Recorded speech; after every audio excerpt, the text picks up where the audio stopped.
নির্ণয়ের কোনো কিছু হতে পারে না। সো ইংলিশ লিটারেচারে অনার্স মাস্টার্স করে এসে পড়ালেখা করে এসে এইভাবে নির্ণয় করে যদি করে পরিশ্রম করে তখন তো কষ্ট লাগবেই। একটা কষ্ট থেকে আমি আসলে অফ করেছি। একান্ত ব্যক্তিগত আমার, একান্ত ব্যক্তিগত। আমাকে আর কে সিদ্ধান্ত দেবে? I was in very much happy in corporate, সেটা ছেড়ে দিয়ে আই জাম্পড ইনটু অ্যাক্টিং। আমার ভালো লেগেছে বলে, সো সেই সিদ্ধান্ত আমার, এই সিদ্ধান্ত আমার। কিন্তু আমার মনে হচ্ছে তখন স্টপ না করলে একটা চেঞ্জেস দেওয়া যাবে না। যেই কারণে কিন্তু কারাগার থেকে সবাই খুশি হয়েছে, নতুন কিছু লেগেছে। কারণ একটা পারফর্মার আসলে কতবার নিজেকে চেঞ্জ করবে, কয়বার আমি আসলে গোঁফ লাগাবো, দাড়ি রাখবো, চুল কাটবো, বডি করবো। আমি তো মানুষটা সেম, কিংবা প্রত্যেকের মানুষের সেম। সো এত বেশি নাটকের সংখ্যাও হয়ে যাচ্ছিল যে ওটা স্টপ না করলে আসলে নতুন লাগছিল না। তো 10-12 বছর ক্যারিয়ার হয়ে যাচ্ছে, নতুন কিছু না দর্শক আমাকে কেন মনে রাখবে? স্কোপ হলে দেখা যাবে ইনশাআল্লাহ, সমস্যা নেই। না, ইটস নট অ্যাবাউট কোয়ালিটি। আমি কিন্তু কোয়ালিটি নিয়ে একটি কথা বলি না, আমি বলছি যে পারসেপশন। সবার পারসেপশন হয়েছিল এটা ভিউ হলে এটা ভালো নাটক, এটা হইতে পারে না।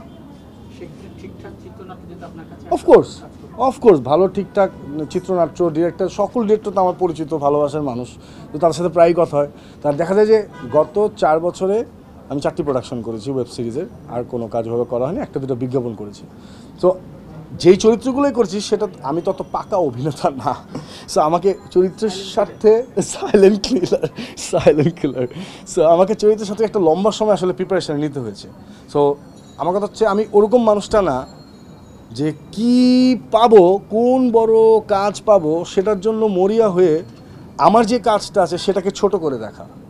মানে আমরা সবাই একটা কাজ পাওয়ার জন্য অস্থির হয়ে যাই, কাজটা পেলে ওই কাজটা ভালো করে করার জন্য আর অস্থির হই না, তখন অস্থিরতা কমে আসে, তখন অস্থিরতা হয়ে যায় পরবর্তী কাজের জন্য। সো আমি আবার ওই টাইপের মানুষ না। আমার কথা যেইটুকু আমার আছে, আল্লাহ রাব্বুল আলামিন যেইটুকু আমাকে দিয়েছেন তৌফিক, আমি ওইটুকুই ঠিক মতো করতে চাই। সো এই কারণেই আমার যেটাই যতটুকু যা সময় প্রয়োজন সময়টাকে ডিস্ট্রিবিউট করে আমি কাজ করেছি। না, আমাদের মতো অভিনেতারা নাটক ছাড়েনি, আমাদের মতো অভিনেতা তো অভিনয় ছাড়েনি, নাটক নষ্ট হয়নি। নাটক নষ্ট হলো যদি বলি ইনটিউশন নষ্ট হয়েছে, যে ভিউ করার জন্য নাটক করা শুরু হয়ে গেছিলো, এইটা হইতে পারে না। এবং অনেক অগণিত অভিনেতা অভিনেত্রী শিল্পী তখন ছিল, কিংবা এখনও আছে, যারা ওই সময় ভিউয়ের কারণে তাদের কাজ ছিল না, তারা কাজ করতে পারেনি অনেস্টলি। সো সেই স্ট্রাগল দেখে ওই মুহূর্তে আমি কিছু করতে পারছিলাম না, আমার একটু কষ্টদায়ক ছিল আমার জন্য।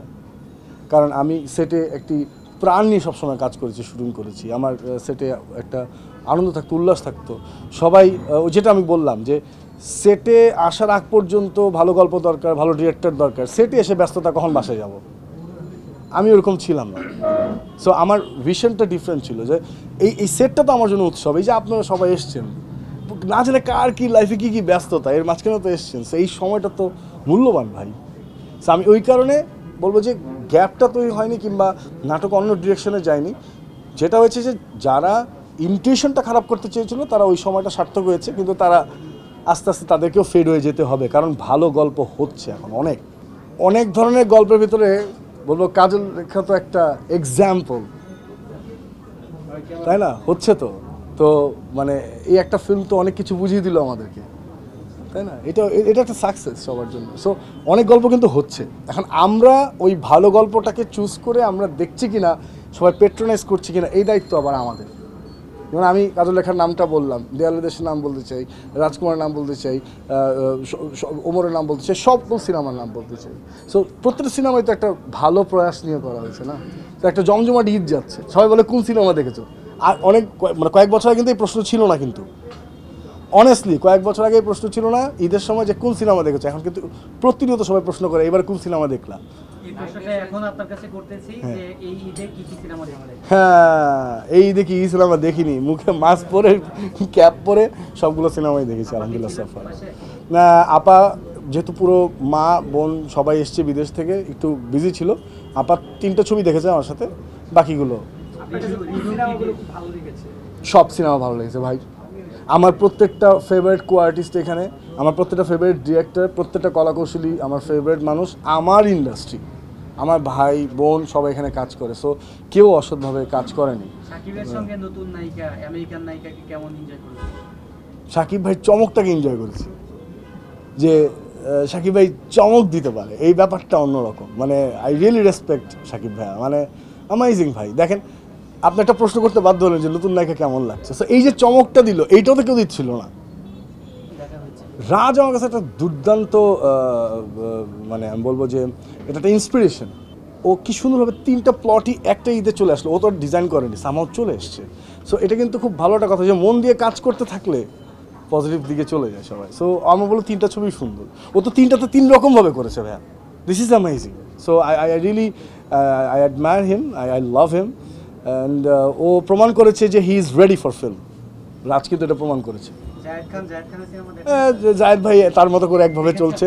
জায়েদ ভাইটা এটা বড় ভাই, এটা ভালোবাসার জায়গা, ঠিক আছে। জায়েদ ভাইটাও একভাবে দেখেছি, কিন্তু জায়েদ ভাই তো অন্য প্রমোশন নিয়ে ব্যস্ত বেশি, সিনেমাটা করলে বেশি ভালো হবে। ছিল না এইটুকু, মানে হল কিন্তু বাড়বে, আই এম প্রিটি শিওর হল বাড়বে, কারণ সবাই হলমুখী হচ্ছে। সো এখন অনেক চ্যালেঞ্জ ফেস করা লাগবে একটু সময়, এবং এটা কিন্তু আমরা বলে আসছি বেশ কয়েকটা বছর ধরে। এবং দেখেন, ছবি কিন্তু ফিরে এসছে, 11টা ছবি একটা ঈদে ছিলই তো না।